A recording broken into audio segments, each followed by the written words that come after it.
जैव विकास का मुख्य कारण क्या है?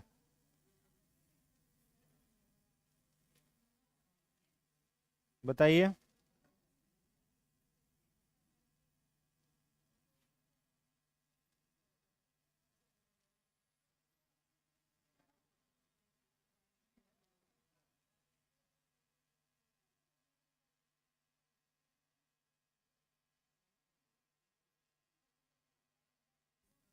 लैमार्क ने क्रमिक विकास पर कौन सी पुस्तक लिखी? फिलोसफी? फिलोसोफी? फिलोसफी नहीं है वो, फिलोसोफी। हाँ, फिलोसोफी जूलॉजी की। सबसे पहले क्रमिक विकास को किसने समझाया था? लैमार्क ने। लैमार्क के सिद्धांत को गलत किसने बताया? डार्विन ने। डार्विन ने कौन सा सिद्धांत दिया? क्या? डार्विन ने दिया नेचुरल सिलेक्शन, मतलब प्राकृतिक चयनवाद। ठीक है। डार्विन ने कौन सा थ्योरी दिया? प्राकृतिक चयनवाद का सिद्धांत दिया। या फिर उसमें पूछ सकता है कि सर्वाइवल ऑफ फिटेस्ट का थ्योरी किसने दिया? तो क्या कहेंगे? डार्विन ने दिया। स्ट्रगल फॉर एग्जिस्टेंस का थ्योरी किसने दिया? डार्विन ने दिया। ठीक है। और थ्योरी ऑफ ओवर प्रोडक्शन किसने दिया? तो डार्विन ने दिया। याद रहेगा? नहीं रहेगा? ठीक है। डार्विन का थ्योरी कौन सी किताब में लिखा हुआ है? द ओरिजिन ऑफ स्पेसीज में लिखा हुआ है। उसके बाद लिखिएगा, छोटा सा हेडिंग बनाइएगा, थर्ड नंबर में, theory of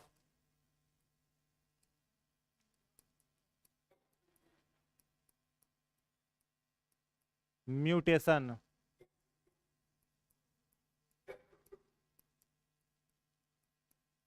उत्परिवर्तनवाद। Theory of mutation, उत्परिवर्तनवाद। उत्परिवर्तनवाद का सिद्धांत, उत्परिवर्तनवाद का सिद्धांत, थ्योरी ऑफ म्यूटेशन। ठीक है। लिखिएगा इसमें, यह सिद्धांत, यह सिद्धांत ह्यूगो डी ब्रिज, यह सिद्धांत ह्यूगो डी ब्रिज, यह सिद्धांत ह्यूगो डी ब्रिज ने दिया था। यह सिद्धांत ह्यूगो डी ब्रिज ने दिया था। अगला पॉइंट, क्रमिक विकास का मूल कारण,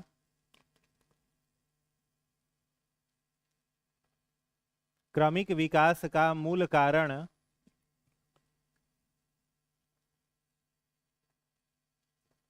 उत्परिवर्तनवाद होता है।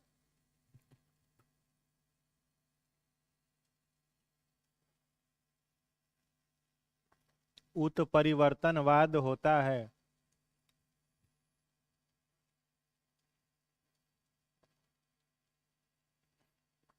अगला पॉइंट, इस सिद्धांत को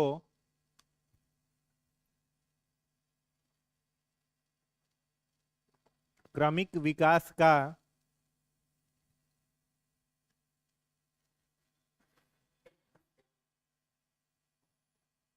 आधुनिक संश्लेषित सिद्धांत, आधुनिक संश्लेषित सिद्धांत, आधुनिक संश्लेषित सिद्धांत भी कहते हैं। आधुनिक संश्लेषित सिद्धांत modern synthesis theory of evolution, modern synthesis theory of evolution, क्रमिक विकास का आधुनिक संश्लेषित सिद्धांत कहते हैं। ठीक है। तो सबसे पहले क्रमिक विकास को समझाने का प्रयास किसने किया? लैमार्क ने। लैमार्क ने कहा कि क्रमिक विकास किस कारण से होता है? अंगों का उपयोग और अनुपयोग से। तो ये क्रमिक विकास का मेन कारण नहीं था, इससे शारीरिक संरचना में कुछ बदलाव आता है, लेकिन इतना बदलाव नहीं आ जाता है कि वो जीव पूरा का पूरा ट्रांसफॉर्म हो जाए, परिवर्तित हो जाए उसकी शारीरिक संरचना। समझ में आ रहा है? तो उसका सिद्धांत लैमार्क का क्या हो गया? गलत हो गया। लैमार्क का थ्योरी गलत किया डार्विन ने, और डार्विन ने अपना दिया प्राकृतिक चयनवाद का। फिर प्राकृतिक चयनवाद के सिद्धांत को भी चैलेंज किया गया, किसके द्वारा? ह्यूगो डिब्रिज के द्वारा। किसके द्वारा किया गया? ह्यूगो डिब्रिज के द्वारा। तो लैमार्क का भी थ्योरी गलत, डार्विन का भी गलत, किसका थ्योरी सही है? ह्यूगो डी ब्रिज का। तो पूछा जाएगा कि क्रमिक विकास का मुख्य कारण क्या है, तो क्या बोलोगे? उत्परिवर्तनवाद। ठीक है। क्रमिक विकास का मूल कारण यूज एंड डिसयूज ऑर्गन नहीं है। क्रमिक विकास का मूल कारण नेचुरल सिलेक्शन नहीं है, स्ट्रगल फॉर एग्जिस्टेंस नहीं है, सर्वाइवल ऑफ फिटेस्ट नहीं है, थ्योरी ऑफ ओवर प्रोडक्शन भी नहीं है। क्या कारण है? उत्परिवर्तनवाद, थ्योरी ऑफ म्यूटेशन। ठीक है। And this theory of mutation was given by Hugo de bridge. ठीक है। अब म्यूटेशन क्या होता है? इसका मतलब होता है किसी भी विशेष परिवेश में अगर कोई जीव रहता है तो लंबे समय तक वहां पर रहने के कारण उसका बॉडी स्ट्रक्चर क्या होते जाता है? बदलते जाता है। अब जैसे आप जितने ठंडे प्रदेशों में जाएंगे, भारत के मैप में आप जितना ऊपर जाएंगे तो रूस वगैरह की तरफ बढ़िएगा, तो वहाँ के लोग कैसे मिलते हैं? उनका स्किन क्या होता है? फेयर होता है, बहुत गोरा होता है ना। और जितना नीचे जाते रहोगे, गर्मी बढ़ते रहेगा तो काले लोग होते जाएंगे। तो वो क्यों हो रहा है? वहाँ की इन्वायरमेंट के कारण हो रहा है। अपने बिहार से सटे नेपाल है, तो वहाँ के लोगों को आप देख करके पता कर पाएंगे कि वो बिहार से या फिर अपने नहीं नेपाल के हैं। तो थोड़ा सा क्लाइमेटिक वेरिएशन आता है तो लोगों का बॉडी में डिजाइन जो होता है थोड़ा सा बदलाव आ जाता है। ठीक है। पोलर एरिया में जाइएगा तो वहां पर जो भालू मिलेगा, उस भालू का बाल बहुत बड़ा बड़ा होता है ना, पोलर बियर जिसको कहते हैं। ध्रुव पर रहता है, क्यों रहता है? क्योंकि उसको टेम्परेचर कम है वहां पर, तो बाल बड़ा बड़ा है ताकि उसको टेम्परेचर से थोड़ा सा प्रोटेक्शन मिले, है ना। तो हर एक हैबिटेट पर रहने वाले जो जीव होते हैं उसके अनुसार ही उसका बॉडी डिजाइन भी होता है। अगर अभी के हैबिटेट में हम लोग ऐसे रह रहे हैं, हम लोग को उठा करके किसी एक्सट्रीम हैबिटेट में रख दिया जाए ले जा करके, जहाँ का परिवेश ही अलग है, तो 3-4 जनरेशन आते आते हम लोगों का जो संतान जन्म लेगा वो वहाँ के लोगों के जैसा ही दिखाई देना शुरू हो जाएगा। क्योंकि हैबिटेट के कारण व्यक्ति के जीन में बदलाव आता है, और जीन में बदलाव आने के कारण फिर अगला जो जनरेशन आता है उसमें वही जीन ट्रांसफर होता है, तो उस तरीके का चेंज उसमें भी हो जाता है। ठीक है। तो परिवर्तन का मेन कारण क्या याद रखोगे? म्यूटेशन। बताइए, समझ में नहीं आया? आ गया। नेक्स्ट पॉइंट लिखिएगा। उत्परिवर्तनवाद के सबूत, evidence of evolution. उत्परिवर्तनवाद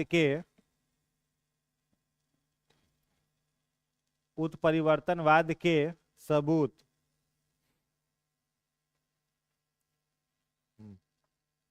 evidence of evolution, evidences of evolution.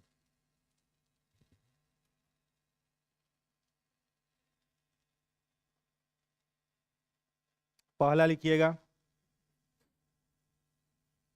पहला, आकारिकी प्रमाण। आकारिकी,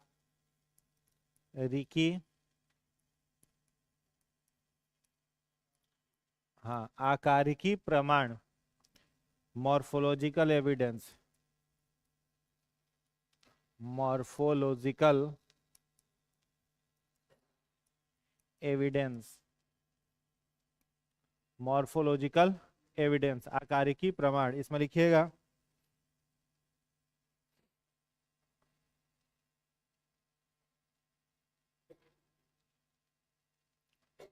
आधुनिक मानव का निकटवर्ती पूर्वज,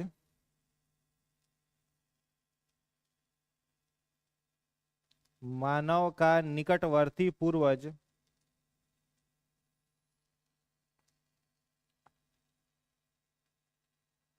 कपी, कपी कॉमा बंदर, chimpanzee, chimpanzee comma guerrilla, guerrilla, bracket में लिखिएगा क्रो मैग्नन एप,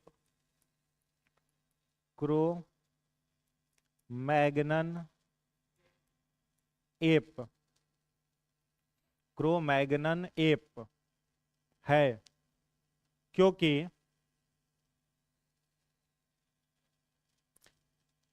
इनका आकारिकी लक्षण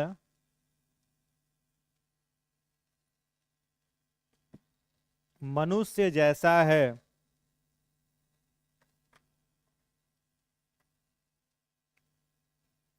समझ में आया? अब जैसे बंदर का उंगली वगैरह देखिएगा तो कैसा होता है, हम ही लोग जैसा होता है। पैर और का उंगली हम ही लोग के जैसा होता है। स्पाइन वगैरह में हड्डी की संख्या हम ही लोग जैसी होती है। ठीक है, तो बहुत सारा लक्षण क्या होता है बंदर का और मनुष्य का, सेम होता है ना?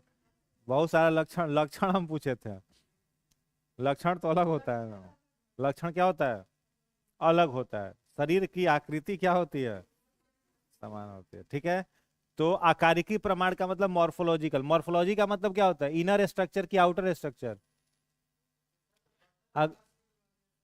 हाँ, तो उसमें उस तरीके का विकास नहीं हो पाया। उसका एक वेराइटी है। अब जैसे कपी है ना, तो बंदर का कई गो प्रजाति है ना, उस बंदर के प्रजाति का केवल एक वेराइटी क्रो मैग्नन। ठीक है, अंग्रेजी में हिंदी में पूछेगा तो कपी याद रखिएगा, कपी। और अंग्रेजी में पूछेगा तो क्रो मैग्नन, ये पे याद रखना है। ये अभी हम लिखाएंगे भी। समझ में आया? तो मॉर्फोलॉजिकल एविडेंस का मतलब क्या, शरीर की आंतरिक संरचना नहीं, शरीर की बाहरी संरचना। ठीक है, मॉर्फोलॉजी का मतलब होता है केवल आउटर स्ट्रक्चर बंदर का और इंसान का मिलता है। इसलिए यह प्रमाणित है कि इन्हीं से मनुष्य का उद्भव हुआ है। सेकेंड लिखिएगा anatomical evidence. Anatomical evidence Hindi में क्या कहते हैं, आंतरिक रचना, आंतरिक रचना से प्रमाण, एनाटॉमिकल एविडेंस। एनाटॉमिकल एविडेंस इसमें लिखिएगा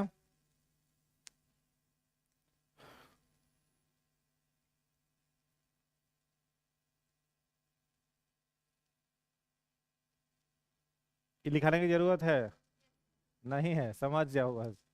अब थ्योरी क्या लिखोगे, बड़ा करोगे, कॉपी मोटा करोगे, लिख लिख के समझ जाइएगा। अब जैसे मॉर्फोलॉजिकल एविडेंस का मतलब क्या समझे, शरीर की बाहरी बनावट। एनाटॉमी के बारे में हमने क्या लिखा था, आंतरिक अंग की संरचना। अब जैसे आप बंदर को भी देखोगे चाहे मानव को देखो, ठीक है, तो बंदर का हृदय कै कक्ष का होता है, 4 चैम्बर का। मनुष्य का भी हृदय कितना चैम्बर का, 4 चैम्बर का। बंदर में भी क्या रहता है, आरबीसी। मनुष्य में भी क्या रहता है, आरबीसी। बंदर में भी अपेंडिक्स है, मानव में भी अपेंडिक्स है। समझ में आ रहा है? जैसे मछलियों का हृदय 2 कक्ष का, तो मछली से जिसका उद्भव हुआ होगा उसका भी हृदय क्या कक्ष का होगा, 2 ही कक्ष का होगा। सरीसृप का हृदय 3 कक्ष का होता है। ठीक है, तो सरीसृप से जिसका विकास होगा उसका भी हृदय कितने कक्ष का, 3 कक्ष का। तो एनाटॉमिकल एविडेंस का मतलब होता है शरीर की आंतरिक रचना से मिलने वाले प्रमाण। क्लियर है? थर्ड लिखिएगा समजात अंग। समजात अंग, होमोलोगस ऑर्गन। हाँ, समजात अंग,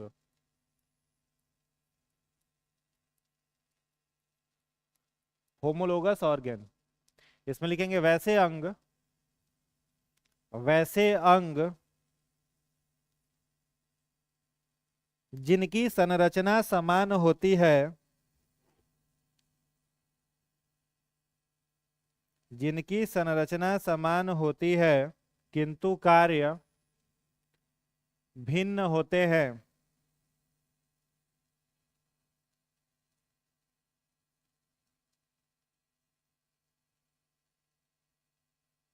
ठीक है, आकार कैसा होगा, सेम। फंक्शन कैसा होगा, डिफरेंट।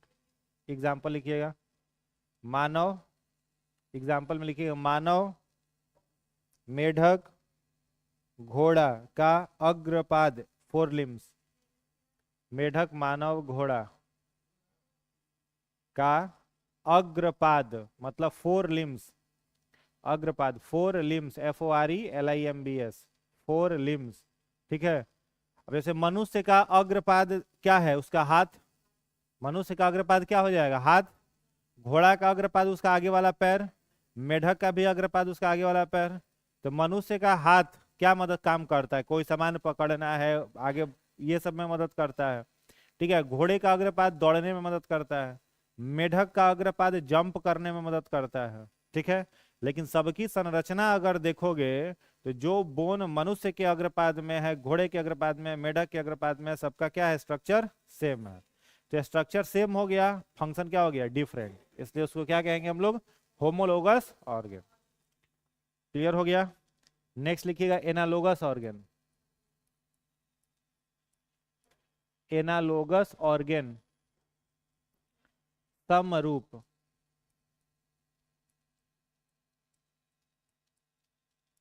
समरूप अंग, एनालोगस ऑर्गन।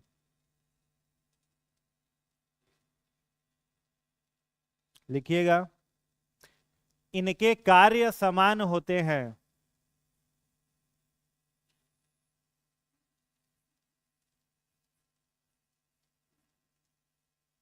किंतु संरचना भिन्न होती है। इन्हें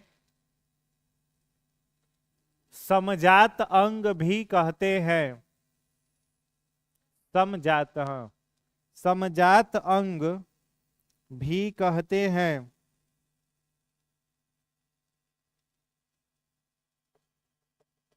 एग्जाम्पल, पक्षी तथा कीट के पंख, कीट के पंख, पक्षी तथा कीट के पंख। समझ में आया। पक्षी का अग्रपाद किस रूप में बदल जाता है, पंख में। पक्षी में क्या वो पैर होता है, एक जोड़ा की दो जोड़ा, एक जोड़ा। और बाकी जैसे अब हम लोगों में एक जोड़ा पैर है, एक जोड़ा हाथ है, पक्षी में खाली पैर एक जोड़ा है, हाथ उसका जो है वो क्या है, पंख है। ठीक है, तो पक्षी का पंख आप देखिएगा और किसी कीट का पंख देखो, कोई भी कीट एक्स वाई जेड ले लो, जैसे तितली ले लो। ठीक है, तो तितली का पंख देखो और पक्षी का पंख देखो, दोनों का स्ट्रक्चर आपको एक जैसा दिखेगा कि अलग अलग, अलग अलग रहेगा। जमीन आसमान का अंतर है। पक्षी का जो पंख है वो मांसल है, मुर्गा मुर्गी का पंख तुम लोग खा जाते होगे, है ना, तो वो क्या होता है, उसका फोरलिम्स नहीं खाया जाता है। हाँ, अब पंख मतलब ऊपर का, रोइयां नहीं खा रहे हैं, फर नहीं, उसका जो फोरलिम्स है। हाँ, हाँ, हाँ, हाँ, उसका पंख नहीं, पंख का मतलब क्या समझ रहे हो, उसका फोरलिम्स की हम बात कर रहे हैं, जो उसका मांसल हिस्सा है। समझ में आ रहा है, तो वो उसका क्या है, फोरलिम्स है। और तितली का फोरलिम्स देखो, तो तितली का जो पंख दिखेगा उसका स्ट्रक्चर आपको दिखाई देगा एकदम ट्रांसपेरेंट टाइप का, है ना, तो दोनों एकदम क्या होता है, डिफरेंट होता है। लेकिन दोनों का फंक्शन क्या है, सेम, उड़ना। दोनों का फंक्शन क्या है, उड़ना। बुझा गया, function same, structure different, analogous. Function same, structure different, analogous organ. Structure same, function different, homologous organ. याद रहेगा। चलिए नेक्स्ट लिखिएगा, योजना कड़ी, connecting link.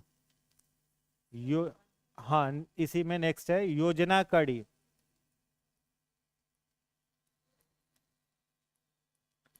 Connecting link, connecting link, योजना कड़ी। इसमें लिखिएगा,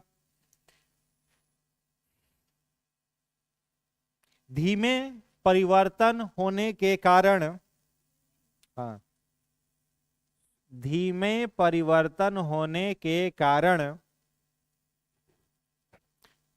जीवों की कुछ प्रजाति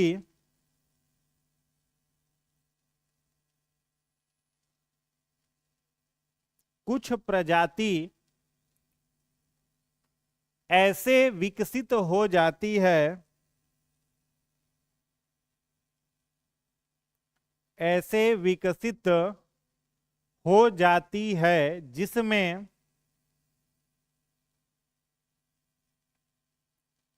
दोनों वर्ग का गुण होता है, दोनों वर्ग का गुण होता है। इन्हें योजना कड़ी,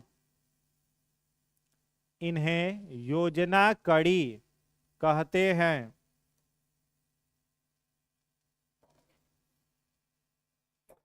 इन्हें योजना कड़ी कहते हैं। समझ में आ रहा है? अब कोई जीव है, कोई ऑर्गेनिज्म, जैसे क्रो मैग्नन एप, ठीक है। अब क्रमिक विकास किसे कहते हैं? जो बहुत स्लो हो और स्टेडी हो, है ना, धीरे धीरे हो किंतु लगातार हो। अब इतना धीरे किसी जीव का शारीरिक संरचना में बदलाव हो रहा है कि बदलते जा रहा है, जैसे क्रो मैग्नन और होमोसेपियन। समझ में आ रहा है? अब इसमें क्या होने लगा, धीरे धीरे डेवलपमेंट हो रहा है। तो कुछ क्रो मैग्नन से होमोसेपियन में बदल गया, लेकिन बीच के अवस्था में कोई जीव फंसा रह गया। अब उसके शारीरिक संरचना में बदलाव उस तरह का नहीं हो पाया, तो उस जीव को क्या कहा जाएगा? योजना कड़ी। फॉर एग्जाम्पल, जैसे अगर हम ले एल्गी, ठीक है, और क्या ले? फंजाई, ठीक है, एल्गी और फंजाई। यानी एल्गी का रूपांतरण किसमें हुआ है? फंजाई में। लेकिन बीच में एक ऑर्गेनिज्म आकर के फंस जाता है, उसको क्या कहते हैं? लाइकेन। समझ में आ रहा है? तो लाइकेन को हम लोग क्या कहते हैं? एल्गी और कवक, एल्गी और कवक के बीच की योजना कड़ी। अब इस लाइकेन में दोनों का कुछ कुछ गुण जो होता है वो दिखाई देता है। समझ में आया? जैसे सजीव है और निर्जीव है, लिविंग और नॉन लिविंग। अब इन दोनों के बीच आकर के फंस गया कौन? वायरस। तो वायरस को हम लोग क्या कहेंगे? सजीव और निर्जीव दोनों के बीच की योजना कड़ी। वातावरण में जब वायरस रहेगा तो निर्जीव, और किसी होस्ट बॉडी में वायरस जाएगा तो सजीव हो जाएगा। समझ में आ रहा है? तो योजना कड़ी लास्ट एविडेंस है। इसमें लिखिएगा पहला योजना कड़ी, पहला योजना कड़ी लिखिएगा इकिडना, वही बोलेंगे।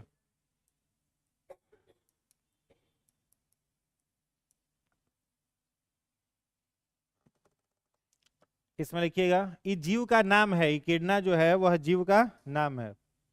इसमें लिखिएगा डैश दे करके, सरीसृप, सरीसृप रेप्टाइल्स, सरीसृप और स्तनधारी के बीच, स्तनधारी मैमल्स के बीच, ठीक है, रेप्टाइल्स और मैमल। रेप्टाइल समझ रहे हो? क्या चैम्बर का हार्ट होता है?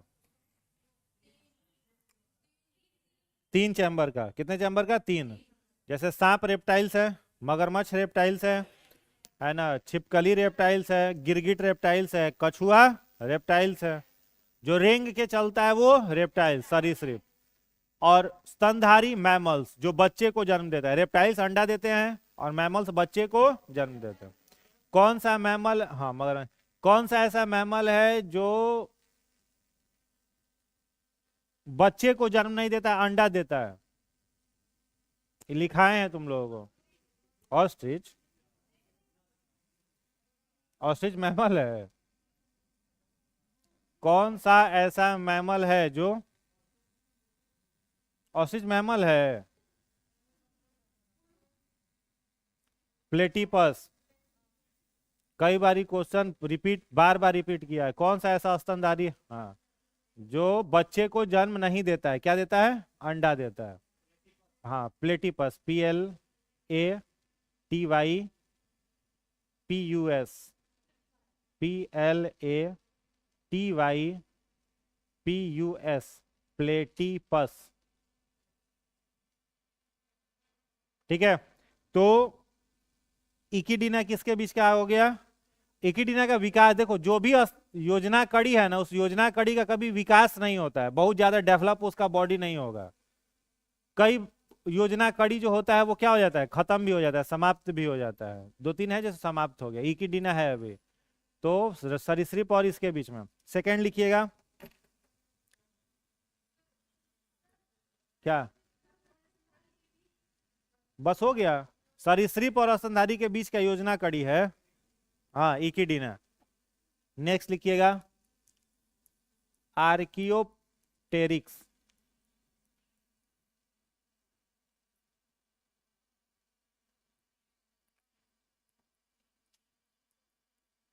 हिंदी में भी यही कहते हैं, आर्कियोप्टेरिक्स।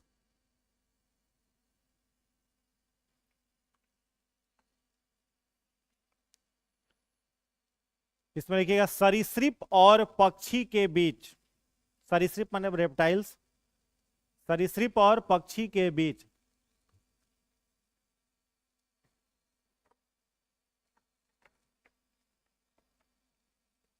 ठीक है, रेप्टाइल्स और पक्षी के बीच में कौन आया था? आर्कियोप्टेरिक्स आया था। ठीक है, थर्ड लिखिएगा लंग्स फिश।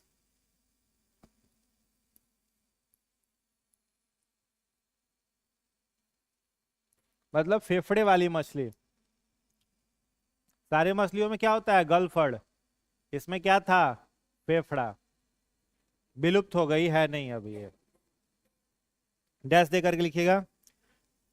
मत्स्य एवं उभयचर के बीच, fish and amphibians, amphibians, amphibians. ठीक है, मछली और उभयचर। उभयचर किसको बोला जाता है? जो जमीन और पानी दोनों पर। जैसे मेढक क्या है? उभयचर है ना? तो जो जमीन पानी दोनों जगह पर। तो मेढक के पास, अब जैसे मेढक है तो श्वसन, अगर चैप्टर आपको याद होगा तो हमने लिखाया था कि मेढक के पास श्वसन अंग के रूप में क्या क्या रहता है। अगर मेढक हाइबरनेशन में रहेगा तो किससे श्वसन करेगा? हाँ, किससे करेगा श्वसन? त्वचा से। हाँ, और पानी में जम के अंदर रहेगा तो बुक गिल्स से, और जमीन पर रहेगा तो बुक लंग्स से। खाली लंग्स बोलता है तो बुक हाँ, तो पूरा ना बोलिएगा, जो नाम है उसका। और खाली हम फिश बोल दे, लंग्स हटा दें, तो पूरा बोलिएगा उसमें। तो मेढक के पास जैसे तीनों श्वसन अंग है, इसका मतलब क्या? मेढक का विकास किससे हुआ है? मछली से। कभी ना कभी मेढक का पूर्वज कौन रहा होगा? मछली। कौन मछली? Lungs fish. तो लंग्स फिश विकसित होते गया और किसमें बदला? एम्फीबियंस में। तो लंग्स फिश और एम्फीबियन के बीच में एक ऐसा, यानी मछली से शुरू हुआ, फिश से शुरू हुआ, और कहाँ चले हम लोग? एम्फीबियंस तक। ठीक है, तो इसका रूपांतरण इसमें धीरे धीरे हो रहा था। तो बीच की अवस्था में कौन सा एक जीव बन गया? लंग्स फिश, जो कुछ दिन तक रहा, उसके बाद इसकी प्रजाति क्या हो गई? समाप्त हो गई, विलुप्त हो गई। तो इसको हम लोग कनेक्टिव लिंक कहेंगे, योजना कड़ी कहेंगे। ठीक है, नेक्स्ट लिखिएगा वायरस। वायरस, वायरस में लिखिएगा सजीव एवं निर्जीव के बीच, सजीव एवं निर्जीव के बीच।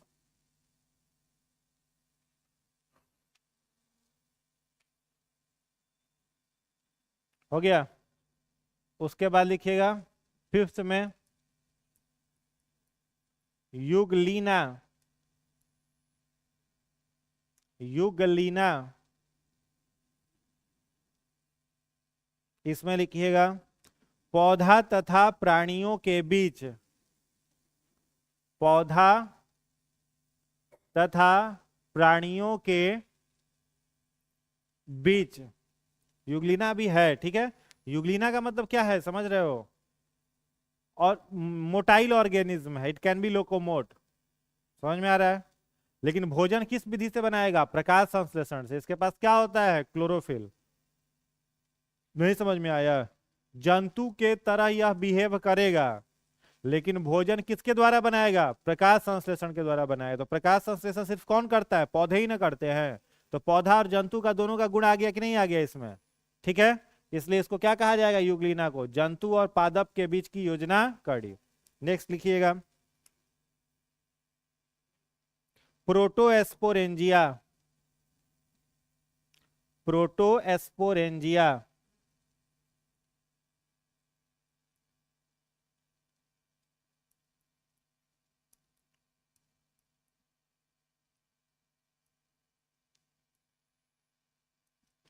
प्रोटोएस्पोरेंजिया,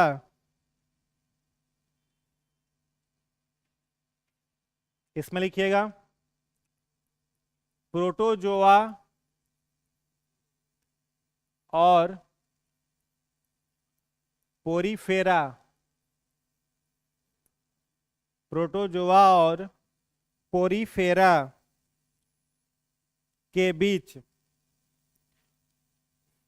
प्रोटोजोआ और पोरीफेरा के बीच। समझ में आया? प्रोटोजोआ क्या है बताइए? प्रोटोजोआ की कैसा है, एक कोशिका की बहु कोशिका? एक कोशिका, यूनिसेलुलर, ठीक है। और पोरीफेरा क्या है?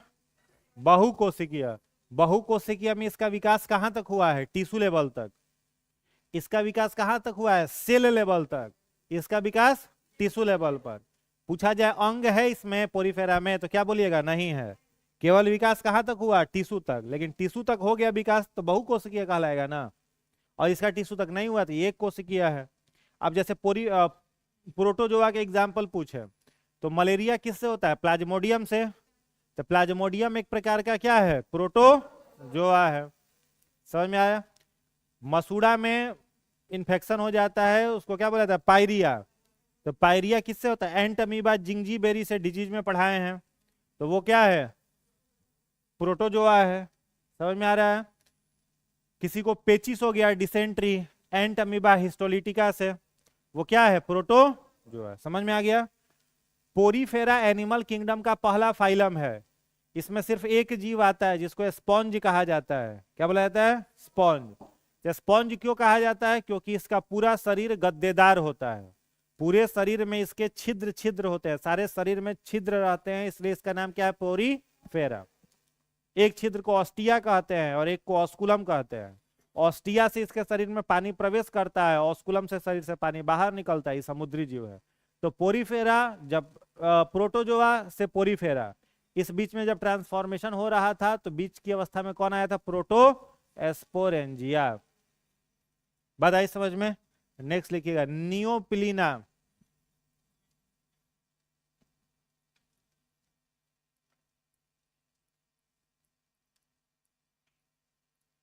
नियोप्लिना, इसमें लिखिएगा एनीलिडा और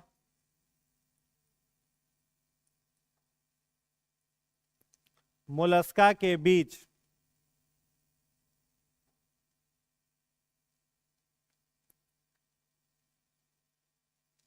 एनीलिडा और मोलस्का के बीच। एनीलिडा समझ रहे हो?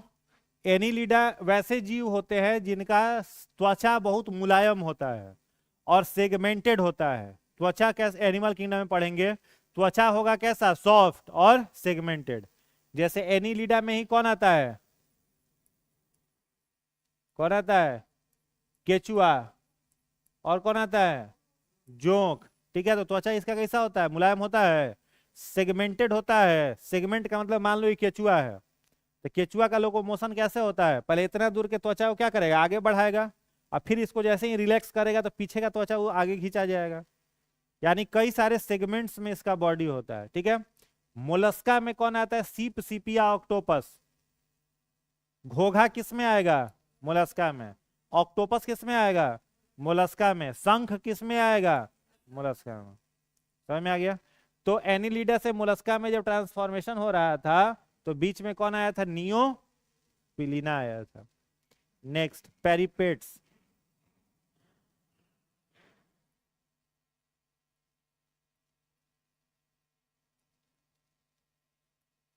पेरिपेट्स ऑस्मोसिस होने लगता है उसके बॉडी में।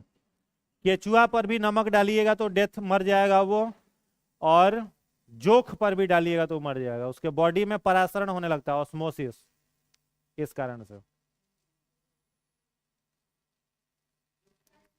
खून निकलने लगता है। मत कहना, कहना ऑस्मोसिस होने लगता है। ठीक है। हाँ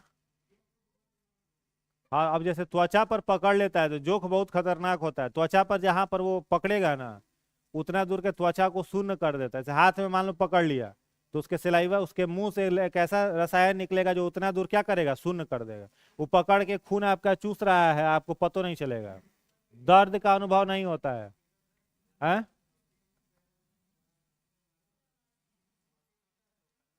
हाँ, वो ब्लड वहां से खींचने के लिए। हाँ, जैसे कई सारे बीमारी के उपचार में जोक लीच ट्रीटमेंट उसको कहा जाता है।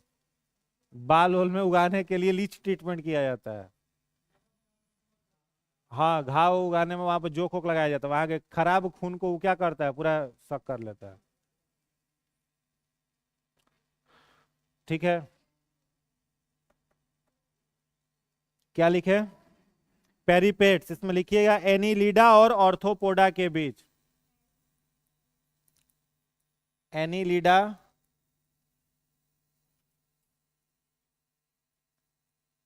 और ऑर्थोपोडा के बीच। एनीलिडा और ऑर्थोपोडा के बीच।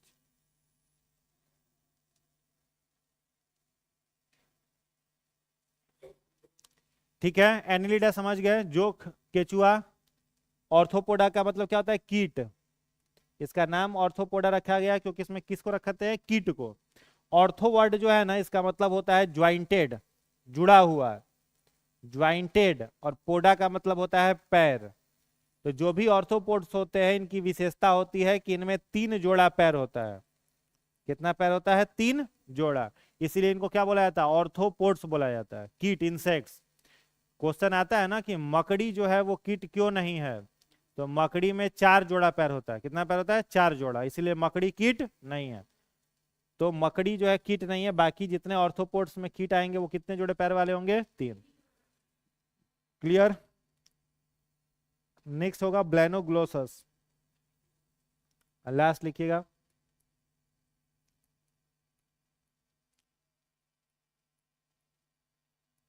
बैलेनोग्लोसस।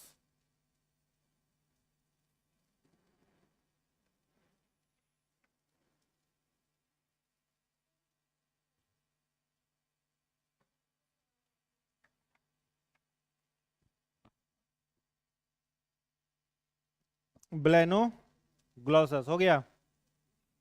इसमें लिखिएगा Echinodermata, Echinodermata and Chordata. Echinodermata और कॉर्डाटा के बीच।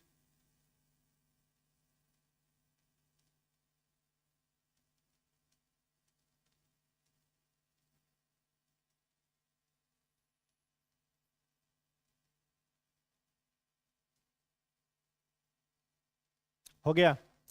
बैलेनोग्लोसस किसमें है? बैलेनोग्लोसस बेसिकली एक जीव का नाम है। ठीक है, ये जैसे आप एनिमल किंगडम जब पढ़ेंगे ना, तो एनिमल किंगडम में अलग अलग फाइलम मिलेगा। ठीक है, जैसे एक फाइलम है पोरीफेरा, एक है निडेरिया, एक है सिलोन्ट्रेटा, एनिलिडा, ऑर्थोपोडा, मोलस्का। ठीक है, हेमिकॉर्डाटा, कॉर्डाटा। तो जैसे शुरू होता है कहाँ से? पोरीफेरा से। कहाँ से? पोरीफेरा। एक शुरू होता है। 9 नंबर पर कौन आता है? इकाइनोडर। 9 नंबर पर कौन आता है? Hemichordata. Hemichordata. और 10वें नंबर पे कॉर्डाटा आता है। समझ में आया? तो टोटल कितने फाइलम है एनिमल किंगडम में? 10। अब यहां से लेकर के ना, 1 से लेकर के 8 तक का जो फाइलम है, तो 8वें नंबर पर आता है इकाइनोडर्मेटा। कौन आता है? इकाइनोडर्मेटा। तो यहां तक का जो जीव है ना, 8वें नंबर तक, ये सारा का सारा कैसा होता है? ये सारा का सारा होता है, इसको हम लोग कहते हैं नॉन कॉर्डेट्स। नॉन कॉर्डेट्स का मतलब क्या होता है? जिसमें रीढ़ की हड्डी, बैकबोन नहीं होता। ठीक है, यहां तक के जो भी जीव होंगे उनमें बैकबोन नहीं होगा, इसलिए नॉन कॉर्डेट कहा जाता है। कॉर्डेट माने रीढ़ की हड्डी। समझ में आ रहा है? हेमिकॉर्डाटा जो है, हेमी का मतलब क्या होता है? आधा। जैसे हेमी स्फेयर, आधा सर्किल को हेमी स्फेयर कहते हैं। तो हेमिकॉर्डाटा मतलब रीढ़ का हड्डी होगा, लेकिन सिर्फ उसके गर्दन पर। कहां तक होगा? गर्दन पर रीढ़ का हड्डी होगा, सिर्फ गर्दन वाले हिस्से पे, इसलिए उसको हेमिकॉर्डेट कहते हैं। और कॉर्डेट्स में रीढ़ की हड्डी पूरा आ जाएगा। जैसे पक्षी क्या है? कॉर्डेट। रेप्टाइल्स क्या है? कॉर्डेट्स। मैमल्स क्या है? कॉर्डेट्स। एप्स क्या है? कॉर्डेट्स। एप्स माने पक्षी, किस में आ जाएगा? कॉर्डेट्स में आ जाएगा। समझ में आ गया? मछलियां भी किस में आती हैं? कॉर्डेट्स में आती हैं। और हेमिकॉर्डेट्स कहाँ रहते हैं? तो समुद्र के किनारे सुरंग बना करके। एग्जाम्पल है ब्लेनोग्लोसस, एम्फिऑक्सिस, बैंकिंग स्टोमा। ठीक है, बैंकिंग स्टोमा हो गया, बेलेनोग्लोसस हो गया, एम्फिऑक्सिस हो गया, ये सब हेमिकॉर्डेट्स के एग्जाम्पल है। समझ में आ गया? तो हेमिकॉर्डेट किस में बदल रहा था? कॉर्डेट्स में। तो बीच में कुछ जीव आए और वहीं पर रुक गए, बाद में उसमें विकास नहीं होगा। उसी का एक एग्जाम्पल है ब्लेनोग्लोसस। बात समझ में आया? तो ये सब क्या है? योजना कड़ी। कोई दिक्कत? बोलो। दिक्कत तो है? बेलेनोग्लोसस, एम्फिऑक्सस, बैंकिंग स्टोमा, ये सब इकाइनोड, ये सब हेमिकॉर्डेट का एग्जाम्पल ना। किसका? इकाइनोडर्मेट्स का। इकाइनोडर्मेट्स का जिसके स्किन पर स्पाइंस लगे होते हैं, कांटे लगे होते हैं। इकाइन का मतलब होता है कांटा। नहीं नहीं, मछली नहीं है, मछली कॉर्डेट्स है। उसके त्वचा पर कांटा होता है।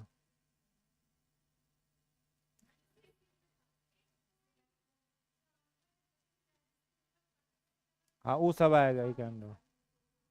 नहीं नहीं, वो कॉर्डेट है, उसमें रीढ़ का हड्डी है। नोट में 2-3 पॉइंट लिखिए, इसको बाद फिर समझाएंगे एनिमल किंगडम में। नोट में लिखिए 2-3 पॉइंट।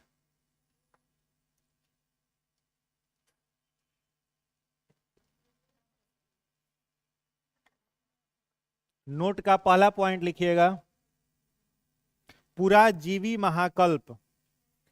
पूरा जीवी, हाँ,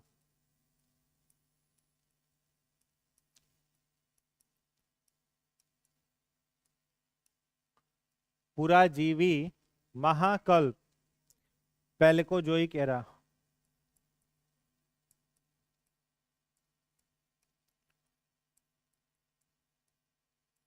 पैलेकोजोइक एरा, पूरा जीवी महाकल्प, डैश देकर के लिखिएगा 50 करोड़ वर्ष पर पूर्व। 50 करोड़ वर्ष पूर्व।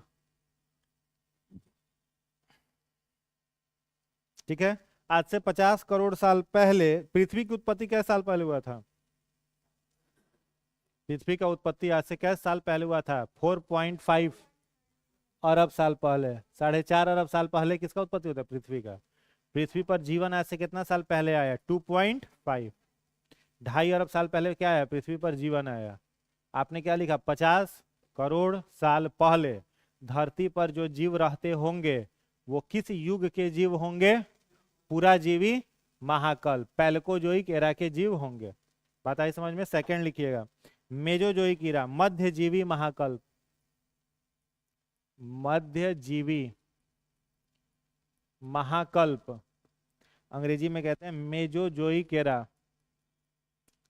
मेजोजोइक एरा 20 करोड़ साल पूर्व। करोड़ साल पूर्व।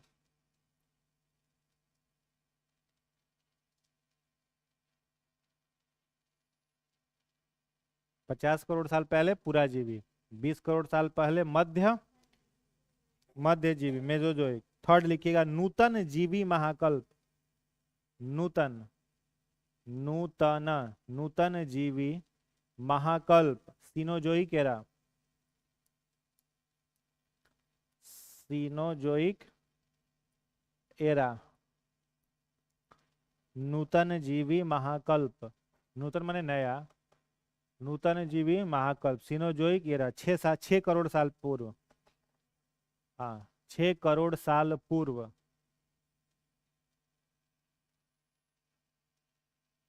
6 करोड़ साल पूर्व। फोर्थ लिखिएगा, मानस महाकल्प। मानस, मानस महाकल्प, साइकोजोइक एरा। मानस महाकल्प, साइकोजोइक एरा यहाँ सी के बाद एच लगा लेना। PYCHOZOIC, psychozoic era. मानस महाकल्प डैश दे करके लिखिएगा। मानव विकास का युग, मानव विकास का युग। यदि पूछा जाए आपसे कि मनुष्य का विकास किस युग में हुआ है तो क्या कहेंगे? साइकोजोइक। ठीक है, साइकोजोइक एरा में हुआ है।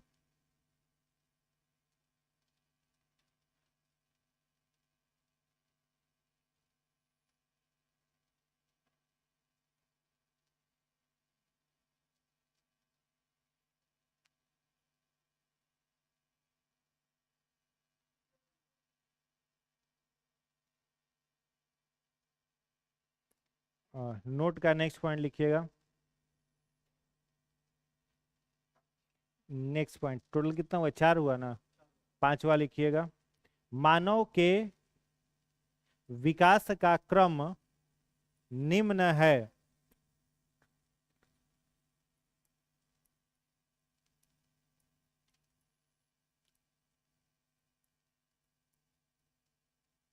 पहला लिखिएगा ड्रायोपिथिकस,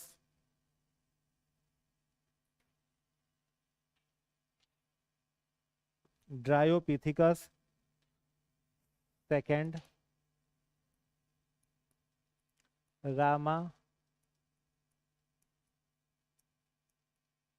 पिथिकस।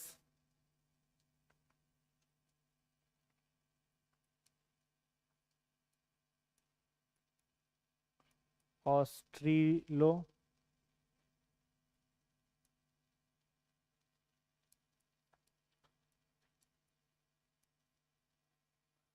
पिथिकस।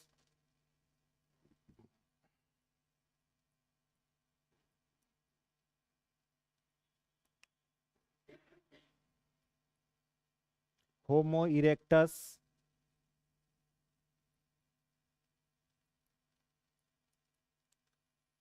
अर्ली होमो सेपियंस।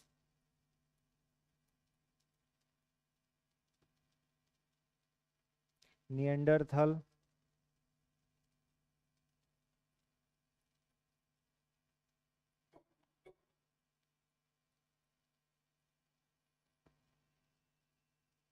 क्रोमैग्नन।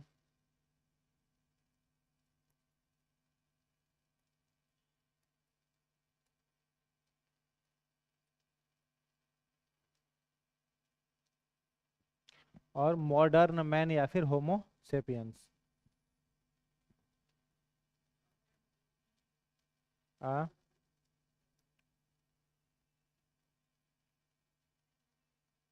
MAGNON, Magnon.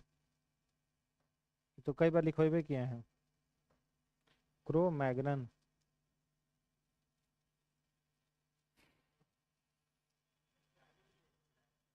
हाँ हाँ हाँ, बिल्कुल बिल्कुल जाएगा। अभी भी क्रमिक विकास तो जारी ही है, रुका थोड़े है। जो मूवी आया था ना कुछ दिन पहले, रोबोट 2.0, उसमें वो पक्षी राज जो है, उस तरह का हम लोग में पक्षी पंख वंख लग जाए। हाँ, वैसे ही उड़ेंगे हम लोग भी।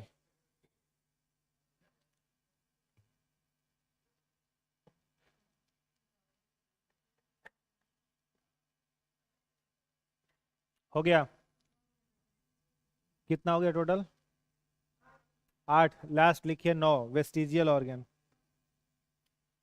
E8 नहीं,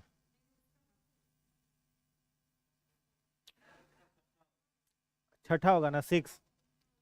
6 में लिखिएगा वेस्टिजियल ऑर्गन। वेस्टिजियल ऑर्गन, अवशेषी अंग। वेस्टिजियल ऑर्गन लिखिएगा। वैसे अंग जो हमारे पूर्वजों में क्रियाशील थे,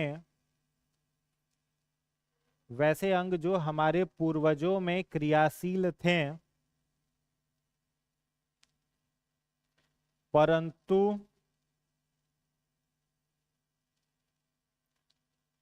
क्रमिक विकास होते होते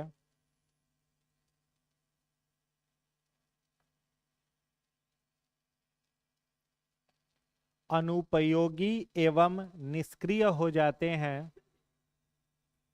अनुपयोगी एवं निष्क्रिय हो जाते हैं एवं उनकी उपस्थिति से हानिकारक प्रभाव उपस्थिति प्रेजेंस उपस्थिति से हानिकारक प्रभाव उत्पन्न हो सकते हैं। हानिकारक प्रभाव उत्पन्न हो सकते हैं। एग्जाम्पल, कान का पिन्ना, कान का पिन्ना, PINNA पिन्ना। हाँ, जैसे कान का ये जो बाहरी भाग इसको क्या कहते हैं? पिन्ना। कॉमा, नेल्स नाखून, कॉकिक्स, कॉकिक्स ब्रैकेट में लिखिएगा टेल बोन, कॉकिक्स ब्रैकेट में टेल बोन, मतलब जहां से हम लोग का पूंछ निकला था ना, उस बोन को क्या बोला जाता है? Coccyx bone. ठीक है, कॉकिक्स, कॉमा, अपेंडिक्स, अपेंडिक्स, ठीक है, अपेंडिक्स, कॉमा, विजडम टीथ, हाँ, अक्ल चौवा बोला जाता है हिंदी में, विजडम, अक्ल का दांत जिसको बोला जाता है चौवा, अक्ल का चौवा। कुछ लोगों में नहीं आता, आप लोगों में संभावना कम है। आ गया, आधा है तो दिमाग आधा है।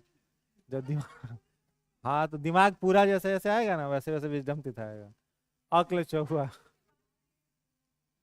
उसके बाद लिखिएगा, हो गया। ठीक है, तो अवशेषी अंग का मतलब क्या होता है? जिसका हम लोगों के पूर्वजों में यूज था, है ना, हम लोगों में यूज नहीं है, लेकिन हम लोगों में भी वो अंग क्या है? आ गया है। अब किसी न किसी समय यूज तो होगा ही पूर्वजों में। जैसे भोजन, पहले के लोग खाने के लिए कच्चा मांस वगैरह खाता था ना, पका हुआ तो खाता नहीं था। अब कच्चा मांस बहुत ज्यादा ये होता होगा, पचाना उसको मुश्किल होता होगा, तो हो सकता है उस समय जरूरत पड़ता हो। चाहे किसी न किसी, पाचन तंत्र का हिस्सा है, बड़ी आंत का ही ना भाग होता है अपेंडिक्स। बड़ी आंत का किस भाग में अपेंडिक्स जुड़ा हुआ होता है? बड़ी आंत की शुरुआत कहाँ से होती है? सीकम से। ठीक है, तो सीकम से जुड़ा होता है कौन? अपेंडिक्स। तो सीकम के थ्रू ही ना एक्सक्रीटरी वेस्ट इंटर करता है बड़ी आंत में। सीकम के बाद कहाँ जाता है? कोलन, फिर कोलन से रेक्टम, फिर एनस के थ्रू रिमूव्ड होता है, तो वहां पर होता है अपेंडिक्स। तो वहां पर उसका यूज था, लेकिन प्रेजेंट टाइम में उसका कोई आवश्यकता नहीं है। ठीक है, जेनेटिक्स में बस इतना याद कर लीजिएगा, हो गया है। हार्ड का 3-4 बार पढ़िएगा, याद हो जाएगा। सब में आता है, विजडम टीथ सभी में आएगा। हाँ, तो विजडम पहले आया तब ना विजडम टीथ आया। पर जो पढ़ाई लिखाई करेगा उसका विजडम टीथ आएगा। जो नहीं पढ़ेगा लिखेगा, बस मोबाइल चलाएगा, उसको विजडम टीथ नहीं आएगा। ठीक है, तो आज इतना ही, फिर इसके आगे अगले दिन।